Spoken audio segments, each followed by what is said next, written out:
બરોડા ડેરીની ચૂંટણી પહેલા દિનુ મામાનું શક્તિ પ્રદર્શન કહી શકાય। ઉમેદવારી ફોર્મ ભર્યા બાદ દિનુ મામા પાર્ટી પ્લોટ ખાતે તેમણે સભા સંબોધી અને હુંકાર ભર્યો। તેમણે કહ્યું કે આ મારી છેલ્લી ચૂંટણી છે, હવે પછી ચૂંટણી નહીં લડું, હંમેશા લોકોના હિત માટે કાર્ય કરીશ। ઉમેદવાર દિનુ મામા કે જેમણે બરોડા ડેરીની આગામી યોજાનારી ચૂંટણીને લઈને ઉમેદવારી ફોર્મ ભર્યું અને પછી પાર્ટી પ્લોટ ખાતેથી હુંકાર ભર્યો છે। જાહેર મંચ પરથી તેમણે કહ્યું કે હવે આગામી ચૂંટણી તેઓ નથી લડવાના। આ એક પ્રકારની સભા કહી શકાય, એક પ્રકારનું તેમનું શક્તિ પ્રદર્શન કહી શકાય, જેમાં મોટી સંખ્યામાં ડેરીના સભ્યો, મતદારો અને એપીએમસી ડિરેક્ટર તેમજ સરપંચ અને સમર્થકો હાજર રહ્યા હતા। પશુપાલકોને નુકસાન નહીં થાય અને કાયમ પશુપાલકોના હિતમાં જે કરવાનું હોય મેં કર્યું હોય ત્યારે આપ સૌને મારો ભરોસો કે હું હારી ગયા પછી પણ તાલુકો છોડીને જતો નહીં, પણ હાથે હાથે કહું કે આ પણ મારી ડેરીની છેલ્લી ચૂંટણી છે। આ ચૂંટણીમાં કોઈ રહી ના જાય મારી ગાડીમાં બેસવામાં, એ આશાને અપેક્ષા રાખું છું। આ છેલ્લી ચૂંટણી છે મારી ડેરીની, વિધાનસભા નહીં લડવાનું એવું જાહેરમાં કહેતો આવ્યો છું ને આજે કહું છું, પણ જમા ઉધાર તો જે મારી હાથે કરે છે અને વ્યાજ હાથે જમા ઉધાર કરવાની આવડત છે અને એમાં આપ સૌ જ્યારે સહયોગ આપતા હોય ત્યારે હું પણ આપણો જેટલો ઋણીને આભારી છું। સતત ગરમી વધારે છે, કંઈ મારે લોંબુ કહેવું નહીં, થોડાકમાં આપણે સમજી જજો।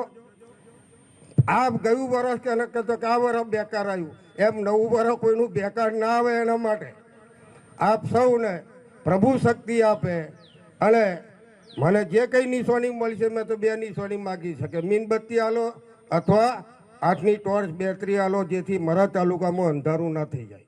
2025-30ના વર્ષ માટે બરોડા ડેરી નિયામક મંડળની ચૂંટણીની શરૂઆત તારીખ 21થી થઈ હોય ત્યારે ફોર્મ ભરવાની છેલ્લી તારીખ 26 હોય।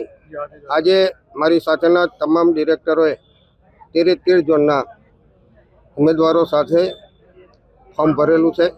2025ના 30 વર્ષના માટે બરોડા ડેરીના નિયામક મંડળમાં જ્યારે ફોર્મ ભરવાનું હોય ત્યારે જ્યારે પણ ફોર્મની શરૂઆત કરું ત્યારે પાદરા તાલુકામાં મારા મતદારો, દૂધ સંઘના મતદારો અને શુભેચ્છક મિત્રો સાથે આ જ રીતનો કાર્યક્રમ કરીને ફોર્મ ભરતા હોય ત્યારે આજે અમે બધાએ સાથે મળી 11:30 વાગે ડેરીની ચૂંટણી જે આવનાર છે મળી ડિરેક્ટર તરીકે ચૂંટાવા માટે ફોર્મ ભર્યું છે।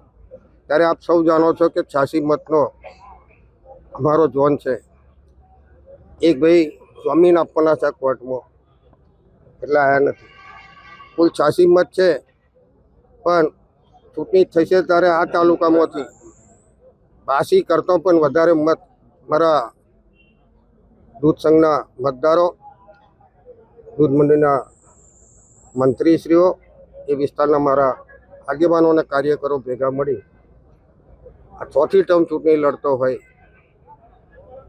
પાદરા તાલુકામાંથી હું ચોક્કસ ચૂંટાઈને આવીશ એવી મને આશા અને અપેક્ષા છે।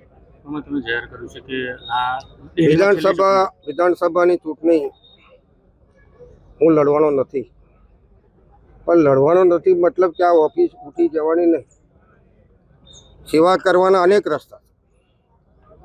ત્યારે પાદરા તાલુકાના હિતમાં, પાદરા તાલુકાના વિકાસ અર્થે સારા ઉમેદવારને મત અપાવવા માટે પણ આખી જિંદગી ચોરોથી રાજકારણમાં છું। હાર જીત નસીબમાં આવ્યા છે ને જાય છે, પણ મેં ક્યારેય તાલુકાનો સાથ છોડ્યો ના હોય ત્યારે મરતે દમ તક પાદરા તાલુકાની જનતાની સેવા કરતો આવ્યો છું, અત્યાર સુધી કરી છે અને મરતે દમ તક હું પાદરાના તમામ પ્રજાજનો માટે તત્પર રહીશ।